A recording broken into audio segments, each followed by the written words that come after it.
With the upcoming U.S. elections in November, meron ba tayong official data on how Filipino Americans vote? Ano yung mga kababayan po natin, mga Republican po ba o Democrats? Well, it's very hard to tell really. Sa totoo lang, maraming mga Pilipino that are divided, no, ang kanilang thinking. Some of them are not even really registered Republicans, but they would like to see Trump come in because of the conservative way of thinking, no? Lalo na perhaps on the abortion issue. Pero a lot of them are also, of course, looking at, lalo na sa California, yan ang parang bailiwick ni Vice President Kamala Harris. So it's even right now, 48-48 ang kanilang surveys that shows that neck and neck talaga. Talagang split down right almost in the middle itong election dito sa Amerika ngayon. Without I know you're a diplomat, so you have to be very careful in your choice of words. But in terms of winning, what are the pros and cons if, let's say, Kamala wins over Donald Trump? I mean, the Philippines generally, should we favor one over the other, a Democrat over a Republican? Where will we benefit more from? Is my question na lang po. Well, sa totoo lang, I don't think there is really any problem as far as whoever sits at the White House. No? Dahil if you remember, in 2017, when I first arrived here in Washington, D.C., President Trump was the president then. And it was the word ironclad was actually coined at that time by then Secretary Pompeo. He he went to Manila to reassure then President Duterte that they have a ironclad commitment. Yeah. So as far as our mutual defense treaty is concerned, I think it's a continuing relationship that we have with President Trump, with then President Trump, and now with President Biden, and we can assume the same thing if Vice President Harris makes it to the White House. Dahil ang kanilang interest is actually in line with ours, and also the entire Indo-Pacific region. It's very important for the United States to be present in the Indo-Pacific region, especially in the ASEAN, in the Southeast Asian region, because it is an important passageway for trillions of dollars of trade. So importante sa kanila yan.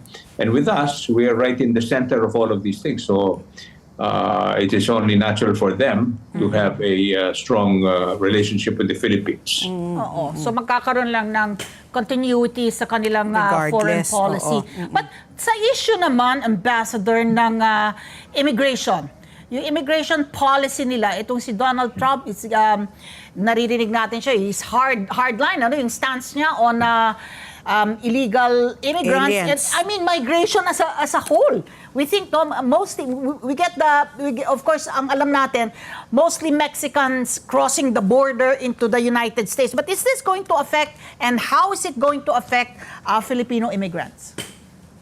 Well, alam mo, generally, the United States is now in a situation, it's an evolving situation for immigration policy here in the United States. In fact, there was a bipartisan, meaning Republicans and Democrats, were supporting a bill that was supposed to have been passed during this time of President Biden.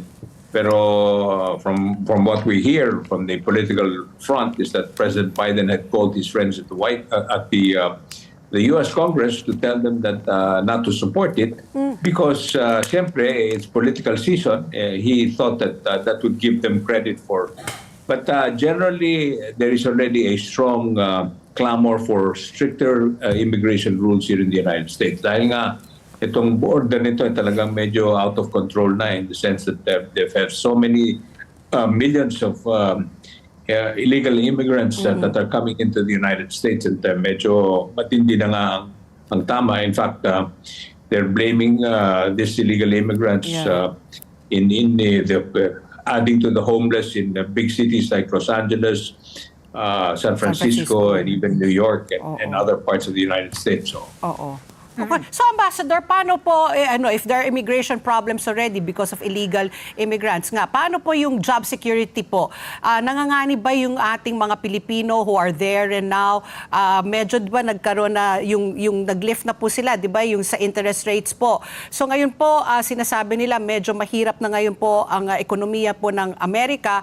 Apektado ba ng malaki ang ating mga kababayan dyan? At saka, job security rin po. How is it going to affect them now? Or how is it affecting them right now?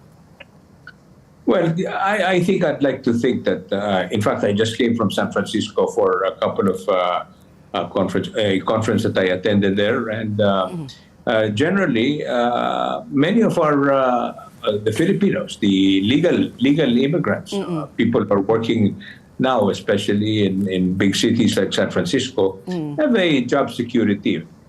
Very well appreciated ng mga Filipinos dito sa Amerika. They're hardworking at they're, in fact, I can say that they're in demand. Ngayon, yung mga illegal immigrants, lagi namin sinasabi sa kanila, kailangan either maging legal kayo or huwag kayong magpalusot at it's better that you go home na muna at mag-apply kayo legally dahil it's getting tighter and tighter. Pag mahuli kayo dito at saka you're illegal at saka ma-deport ka, hindi ka na makakabalik dito sa Amerika talaga.